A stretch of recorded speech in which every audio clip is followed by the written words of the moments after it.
Bonjour et bienvenue dans cette vidéo de présentation du redoutable HDS 68. Le HDS 68 est le dernier né de la gamme T4E qui propose des armes à balles caoutchouc en vente libre grâce à la propulsion par CO2 et non pyrotechnique. Ainsi, l'arme est en vente libre et est classée en catégorie DH. La gamme T4E commence à être vraiment bien achalandée avec des fusils d'assaut en calibre 43, toujours en calibre 43 le pistolet semi-automatique. Les finitions sont exemplaires avec de nombreuses pièces en métal. Les commodos sont fonctionnels comme sur le vrai, crosse télescopique, tirette pour armer la culasse, sélecteur de tir, semi-auto rafale et des fabrications sous licence comme par exemple le HK416 qui est fait sous licence Eclair-Record. Il existe aussi le célèbre HDR 50 qui est un revolver abordable grâce à sa finition en polymère et sa puissance plus que bluffante en 11 joules.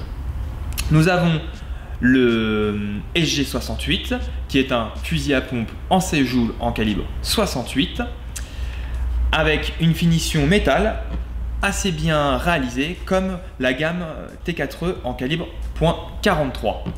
Et pour finir, le clou du spectacle, le Home Defense Shotgun 68 qui reprend le principe du HDR 50 avec une finition polymère, prix abordable et surtout beaucoup de puissance avec 16 joules de puissance. Son look est agressif, il ressemble à un fusil juste à poser avec canon et crosse sciée.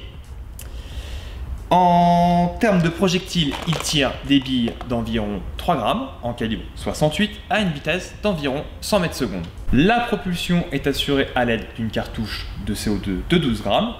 L'autonomie est environ de 15 à 16 coups selon notre essai. La cartouche se loge dans la poignée. Vous remarquerez le système Push Emergency qui permet de stocker la cartouche non percutée. Et dès que l'occasion se présente, il suffit de percuter le poussoir contre une surface plane. Ainsi, vous percutez la cartouche. Pour l'alimentation, il y a le bouton sous la longuesse. Habituellement, sur un fusil de chasse traditionnel, cette pièce sert à démonter la longuesse. Là, pour le HDS 68, il sert à faire basculer les deux canons afin de les alimenter en billes. Le levier ici, qui sert, je me répète, sur un fusil réel de chasse, qui sert à faire basculer le canon, ici servira de sélecteur. Il désignera le canon qui délivrera le projectile pour la mise à feu.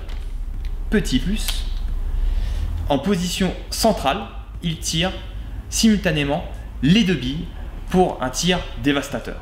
Pour l'accessoirisation, vous retrouverez un rail Picatinny sous la longuesse. Ainsi, vous pourrez adapter soit une lampe laser ou un combo lampe laser.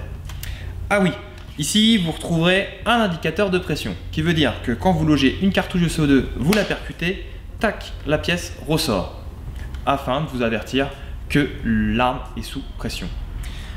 J'ai remarqué lors de mon essai que quand vous arrivez en fin de cartouche, vous pouvez appuyer sur ce bouton afin de purger le système et dévisser plus aisément la cartouche de CO2. Passons maintenant au plus intéressant, bien sûr, l'essai. J'ai réalisé deux essais, un essai sur cible et un essai sur terre glaise afin de pouvoir comparer les puissances. Je ne sais pas si vous vous souvenez, mais ou sinon il faudra regarder. Nous avons fait un essai du HDR 50 aussi sur terre glaise et aussi, il me semble, si je ne me trompe pas, des fusils d'assaut HK416. C'est parti, passons à l'essai. Mise en place de la cartouche de CO2 de 12 grammes. Donc il faut dévisser le bouchon sous la poignée, insérer la cartouche avec la tête en bas,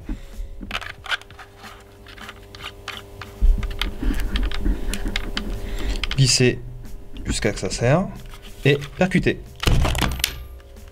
Une fois que c'est percuté, vous avez un indicateur qui vous indique que la cartouche est percutée. Alimentation du fusil avec les billes. Donc il faut appuyer sous le bouton du fût et tout simplement insérer les billes. Le fusil est prêt à faire feu.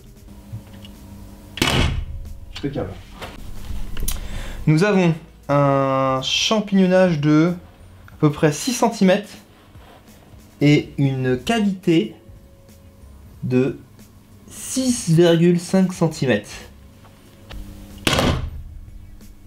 Suite à notre essai de tir simultané, donc on tire en même temps les deux coups, on peut remarquer que les cavités, enfin le champignonnage est beaucoup plus petit en diamètre, 3,7 cm, et la profondeur de la cavité est de à peu près 5 cm. Donc, quand on fait un tir simultané, la puissance sur un canon est beaucoup moins puissant que quand on fait un tir avec une seule bille.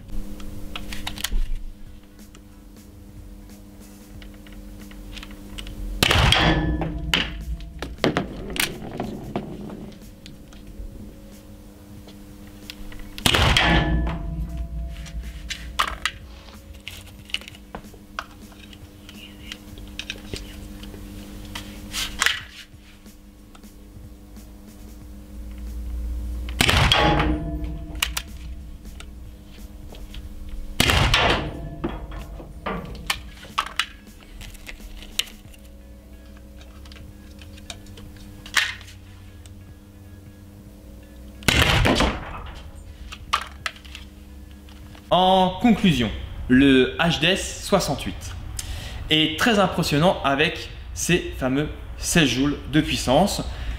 Il commence à se rapprocher de la puissance d'un pistolet à blanc avec embout balle caoutchouc. Son prix reste abordable grâce à sa finition polymère qui est très proche du principe du HDR 50. Sur ce, je vous dis à bientôt et restez connectés sur www.armureauxerre.com.